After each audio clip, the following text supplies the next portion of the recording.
আল্লাহ রাব্বুল আলামিন বলবেন, চাদরে আবৃত আপনি আল্লাহর কাছাকাছি এসেছেন। আল্লাহ সুবহানাহু ওয়া তাআলা বলবেন, বান্দা তুমি অমুক অমুক গুনাহ যে করেছো, আতাযকুরু যামবা কাযা ওয়া যামবা কাযা, তোমার অমুক অমুক পাপ, অমুক অমুক অনাচার, জুলুম, হারাম কাজ যে করেছো, তোমার কি মনে পড়ে? বান্দা বলবে, আল্লাহ অবশ্যই মনে পড়ে, সব তো প্রমাণ এভিডেন্স সহ আছে আল্লাহর কাছে।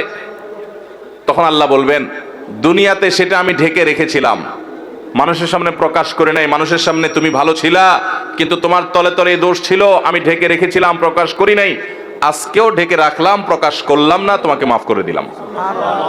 আল্লাহর পক্ষ থেকে এই বিশাল বড় নেয়ামতটা ভাই, আপনার, আমার, ওনার আমাদের সবার প্রয়োজন ভাই। আমাদের দোষ ত্রুটি যদি সব আল্লাহ তাআলা প্রকাশ করে দেন, আমরা রাস্তায় চলতে পারবো না। কি বলেন? রাস্তায় চলার উপায় থাকবে? আপনার ছেলে মেয়ের সামনে, আপনার ভাই বোনের সামনে, আপনার মা বাবার সামনে, আপনার বন্ধু বান্ধবের সামনে আপনার সকল দোষ ত্রুটি, নারী ভুড়ি সব যদি আল্লাহ তাআলা প্রকাশ করে দেন, এক মুহূর্ত পৃথিবীতে টিকা সম্ভব হবে? তাহলে কিয়ামতের ময়দানে আল্লাহ যদি আমাদের দোষ গোপন না করে প্রতিটা দোষ যদি প্রকাশ করেন, এর চাইতে বড় শাস্তি, এর চাইতে বড় আযাব আর কি হতে পারে? সে আযাব থেকে বাঁচার জন্য অন্যতম উপায় এবং মাধ্যম হলো দুনিয়াতে মানুষের দোষ ত্রুটি পেলেই সেটা বলে বেড়ানোর এই মানসিকতা পরিহার করতে হবে। হ্যাঁ, কিছু দোষের প্রচার প্রয়োজন আছে, মানুষকে সাবধান করার জন্য, সতর্ক করার জন্য, সেটাও যতটুকু না করলে নয় ততটুকু। এর বাইরে মানুষের দোষ নিয়ে অহেতুক চর্চা করে বেড়ানো, বিশেষ করে আবারও বলছি, ফেসবুকের এই যুগে, টুইটার, সোশ্যাল মিডিয়ার এই যুগে, টিকটকের এই যুগে কিছু একটা পেলেই হলো এক শ্রেণীর ভাইরা আছি আমরা ওইটা নিয়ে রাস্তায় ঝাঁপায়া পড়ি। আল্লাহ আমাদের সবাইকে হেদায়েত দান করুন। তাহলে এক শ্রেণীর মানুষের কথা জানলাম যাদেরকে আল্লাহ তাআলা অপছন্দ করেন, আল্লাহ তাদের পছন্দ করেন না। আল্লাহ বলেছেন, ইন্নাল্লাহা লা ইউহিব, ইন্নাহু লা ইউহিব বা লা ইউহিব্বুল্লাহ, আল্লাহ তাআলা অপছন্দ করেন কাদেরকে? লা ইউহিব্বুল্লাহুল জাহরা বিসসুই মিনাল কাওলি ইল্লা মান যুলিম। কোন খারাপ কথা এটাকে যে চিৎকার করে বেড়ায়, প্রকাশ করে বেড়ায়, ঘোষণা দিয়ে বেড়ায়, এটাকে আল্লাহ অপছন্দ করেন। তাহলে কোনো খারাপ জিনিসের ছড়াছড়ি করা যাবে? করা যাবে না। আল্লাহ আমাদেরকে এই হারাম কাজ থেকে, এই নাজায়েজ কাজ থেকে, এই গুনাহের কাজ থেকে বেঁচে থাকার তৌফিক দান করুন। যেই গুনাহ যত ভয়াবহ, শয়তান ওইটা আমাদের কাছে তত মজাদার করে দেয়। তাহলে একটা জানলাম আমরা, খারাপ জিনিসের ছড়াছড়ি, খারাপ কথা, খারাপ বিষয়, খারাপ ঘটনা, এগুলার অপ্রয়োজনীয় বিশেষ কোনো স্বার্থ বা যৌক্তিক কারণ ছাড়া ওইটার ছড়াছড়ি আল্লাহ তাআলা পছন্দ করেন না। এক। নাম্বার দুই, সীমালঙ্ঘনকারীকে আল্লাহ তাআলা পছন্দ করেন না। আল্লাহ বলেছেন, ইন্নাল্লাহা লা ইউহিব্বুল মুতাদিন, আল্লাহ তাআলা সীমালঙ্ঘনকারীকে পছন্দ করেন না। ভাইরা আমার, সীমালঙ্ঘনকারী কারা? সীমালঙ্ঘনকারী হলো ওই ব্যক্তিরা যাদের জন্য আল্লাহ তাআলা সীমানা ঠিক করে দিয়েছেন, সে সীমানা ক্রস করে চলে যায়। আপনি দেখা দিতে পারবেন অমুক অমুক অমুক অমুক নারীর সাথে, যাদের সাথে আপনার রক্তের সম্পর্ক আছে, নিজের স্ত্রী ছাড়া তাদের সাথে আপনি দেখা দিতে পারবেন। এছাড়া আপনার যাদের সাথে দেখা দেওয়া জায়েজ, মাহরাম, তাদের সাথে আপনি দেখা দিতে পারবেন। এটা আল্লাহর সীমানা। এর বাইরে বাকিদের সাথে দেখা দেওয়া যাবে? যাবে না। এটা হলো আল্লাহর সীমানা। এখন যদি সেই সীমানা ক্রস করে আপনি যেই কোনো নারীর ছবি পেলেন, ভিডিও পেলেন, ফুটেজ পেলেন, ফেসবুকে পেলেন, পেপারে পেলেন, ম্যাগাজিনে পেলেন, যেখানে পেলেন, রাস্তাঘাটে পেলেন, আপনি চান্সে তাকে দেখে নিলেন, মনে মনে হারাম স্বাদ আস্বাদন করলেন, জল্পনা কল্পনা করলেন, তাহলে আল্লাহ যে সীমানা দিয়েছেন সেই সীমানাটা আমরা ক্রস করলাম কি করলাম না? আল্লাহ যাদের সম্পর্কে, যাদের সাথে দেখা দেওয়াকে জায়েজ করেছেন, তাদের গণ্ডি ওভারটেক করে যাদের সাথে দেখা দেওয়ার অনুমতি আল্লাহ দেন নাই, আপনি সেখানেও গিয়ে দেখেছেন, তাহলে সীমানা ক্রস করছেন কি করেন নাই? এটা হলো সীমা লঙ্ঘন। সীমা লঙ্ঘনের আরো বহু দিক আছে। তাহলে আল্লাহ যেগুলোকে হারাম করেছেন সেগুলোতে লিপ্ত হলে সেটা হলো সীমা লঙ্ঘন। আমাদের সমাজে কিয়ামতের আগে আরো কত কিছু দেখা যাবে ভাইরা। যারা সীমা লঙ্ঘন করে তারা বরং উল্টা যারা সীমা লঙ্ঘন করে না তাদেরকে সীমা লঙ্ঘনের কথা অনেক সময় বলে। যেমন আপনি পাবলিক পরিবহনে যাচ্ছেন, একজন যুবক বা দুজন যুবক একসাথে যাচ্ছে, ঝাঁকানাকা গান ফুল ভলিউমে মোবাইলে বাজায় দিয়ে নাচতে নাচতে যাচ্ছে।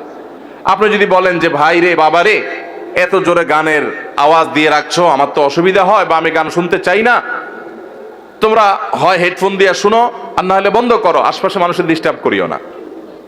আল্লাহ এটাকে হারাম করেছেন, তুমি মুসলমানের সন্তান না, তাহলে তুমি এটা শুনিও না। এটা বলার পর দেখবেন অনেক যুবক আছে বলবে যে হুজুর বেশি বাড়াবাড়ি করা ভালো না, আল্লাহ সীমা লঙ্ঘনকারীরা অপছন্দ করেন, দেখবেন তখন ওয়াজ শুনাই দিবে। আছে না না এরকম লোক? আপনি হারাম কাজ থেকে যখন নিষেধ করবেন তখন বলবে হুজুররা বেশি বাড়াবাড়ি করে। তো যে ব্যক্তি আল্লাহর সীমানা ক্রস করে চলে গেল, বাড়াবাড়ি তো সে করলো, যে নিষেধ করলো সে তো বরং আল্লাহর সীমানা ক্রস করতে নিষেধ করেছে, সে তো বরং সীমার মধ্যে থাকতে চাচ্ছে। অতএব সীমা লঙ্ঘন করা যাবে না, আল্লাহর সীমার মধ্যে থাকতে হবে। ঠিক একইভাবে আল্লাহ যা হালাল করেছেন সেটাও অনেকে হারাম করে, আল্লাহ যা বলেন নাই নিজে থেকে সেটাও অনেকে বলে, এগুলো সবগুলো সীমা লঙ্ঘনের শামিল। তাহলে দ্বিতীয় প্রকার মানুষ যাদেরকে আল্লাহ অপছন্দ করেন তারা হলো সীমা লঙ্ঘনকারী। আল্লাহ আমাদেরকে সকল প্রকার সীমা লঙ্ঘন থেকে, আল্লাহ হদ এবং সীমানাকে অতিক্রম করা থেকে আল্লাহ তাআলা আমাদেরকে বেঁচে থাকার তৌফিক দান করুন। তাহলে আল্লাহর কোনো সীমানা লঙ্ঘন করব না। নাম্বার 3, যারা খেয়ানত করে, আমানত দিলে আমানত রক্ষা করে না, আমানত নষ্ট করে, পাপিষ্ঠ খারাপ মানুষ, গুনাহ করে বেড়ায়, নাজায়েজ কাজ করে বেড়ায়, কোনো ভয় নাই তার অন্তরে, এই মানুষগুলোকেও আল্লাহ তাআলা পছন্দ করেন না। কোরআনে কারীমে আল্লাহ রাব্বুল আলামিন তাদের সম্পর্কে বলেছেন, ইয়ামহাকুল্লাহুর রিবা ওয়া ইউরবিস সাদাকাত। আল্লাহ তাআলা রিবা এটাকে ধ্বংস করবেন, সুদকে ধ্বংস করেন, আর সাদাকাতকে আল্লাহ রাব্বুল আলামিন বাড়িয়ে দেন। ওয়াল্লাহু লা ইউহিব্বু কুল্লা কাফফারিন আযীম। আর সকল আল্লাহ তাআলা অবিশ্বাসীকে, কাফিরকে, বেঈমানকে, আল্লাহর প্রতি যাদের ঈমান নাই তাদেরকে, এবং পাপিষ্ঠ খারাপ মানুষকে আল্লাহ তাআলা অপছন্দ করেন, তাদেরকে আল্লাহ তাআলা পছন্দ করেন না। আল্লাহ তাআলা আরো বলেছেন, ইন্নাল্লাহা লা ইউহিব্বু মান কানা খাওয়ানান আযীমা। যারা খেয়ানতকারী, কথায় কথায় খেয়ানত করে মানুষের সাথে, এবং পাপিষ্ঠ অপরাধ করে, কথায় কথায় নাজায়েজ কাজ করে, আল্লাহর ভয় নেই, তার দিল কাঁপে না, এই মানুষগুলোকে আল্লাহ তাআলা অপছন্দ করেন। খেয়ানতকারী আমরা অনেকেই আছি, এমনকি অনেকে আছেন 5 ওয়াক্ত নামাজ পড়েন আবার খেয়ানতকারী। কিভাবে? আপনার কাছে কেউ কোনো টাকা পয়সা রেখেছে, আপনি সেটা ভেঙে ফেলেছেন, এবার যখন যিনি জমা রেখেছেন চেয়েছেন, দিচ্ছি দেব করে টালবাহানা করছেন, এই যে আমানত রাখার পরে টাকাটা ভেঙে ফেলেছেন, এটার নাম খেয়ানত। এটার নাম কি? এরকম বহু প্রকারের খেয়ানত আছে। আপনার প্রতিবেশী মেয়ে, তাদের প্রতি আপনি চোখ চুরি করে, আপনি বাঁকা করে তাদের দিকে তাকালেন, তাদের সৌন্দর্য অবলোকন করলেন, চালাকি করে করে দেখলেন, আপনি খেয়ানত করলেন। তিরমিজির হাদিসে আসছে, নবী করিম সাল্লাল্লাহু আলাইহি ওয়াসাল্লাম বলেছেন, ইযা হাদ্দাসা আর-রাজুলু ফালতাফাতা ফাহিয়া আমানা। কেউ আপনার সাথে কথা বললো, কথা বলার পর আরেক দিক ফিরলো, তাহলে আপনার কাছে বলার পর যদি সে বলে ভাই কথাটা কাউকে বলা যাবে না, তাহলে এই কথাটাও আমানত। এই কথাটাও কি? আমানত। আপনি যদি এটা আরেকজনের কাছে বলে বেড়ান তাহলে খেয়ানত হলো, সেটা আমানতের কি হলো? এরকম আমানতের খেয়ানত আমরা অনেকে করি কি করি না? ইমানদার কখনো খেয়ানতকারী হতে পারে না। ইমানদার এরকম বিশ্বাসযোগ্য হবে যে পৃথিবী টলে যাবে, ইমানদারের সততা আদর্শ টলতে পারে না। আজ গোটা দেশে, গোটা দুনিয়াতে এত মুসলমান, কিন্তু বিশ্বস্ত মুসলমান পাওয়া যায়? ভাইরা আমার, আমরা যে নবীর উম্মত, আমরা কি জানি আমাদের প্রিয় নবী সাল্লাল্লাহু আলাইহি সাল্লাম কত বিশ্বস্ত ছিলেন? তিনি নবী হওয়ার আগে মক্কাবাসীর কাছে আলামিন হয়েছেন। কি হয়েছেন? উনি আগে আলামিন হয়েছেন, তারপর কি হয়েছেন? নবী এবং রাসূল হয়েছেন। কিরকম আলামিন, কি পরিমাণ বিশ্বস্ত ছিলেন? শুধু একটা ঘটনা বলি। উনি যখন মক্কা থেকে মদিনায় হিজরত করতে চলে যাবেন, এই হিজরতের সফরটা কি তার খুব আরামের, খুব আনন্দের, আনন্দ ভ্রমণ টাইপ কিছু ছিল? মক্কার মানুষদের, জালিমদের অত্যাচারে অতিষ্ঠ হয়ে টিকতে না পেরে আল্লাহর অনুমতিতে তিনি মক্কা ছেড়ে মদিনায় হিজরত করতে হয়েছে। যেই এলাকার মানুষের জুলুমে, তাদের নির্যাতনে, নিষ্পেষণে নিজের মাতৃভূমি ছেড়ে চলে যেতে হয়েছে, ওই মানুষগুলো বেঈমান, অনেক কাফের, অনেক মুশরিকরা, তারা নবী করিম সাল্লাল্লাহু আলাইহি ওয়াসাল্লামের প্রতি ঈমান আনে নাই, কিন্তু তারা জানতো মক্কার সবচেয়ে নির্ভরযোগ্য, সবচেয়ে আস্থার উপযুক্ত, সবচেয়ে বিশ্বস্ত মানুষটা হলো মুহাম্মদ সাল্লাল্লাহু আলাইহি ওয়াসাল্লাম। এই জন্য তাদের দামি দামি সম্পদ, সোনা গহনা, টাকা পয়সা, এগুলো তারা মুহাম্মদ সাল্লাল্লাহু আলাইহি ওয়াসাল্লামের কাছে এসে আমানত রেখে যেত।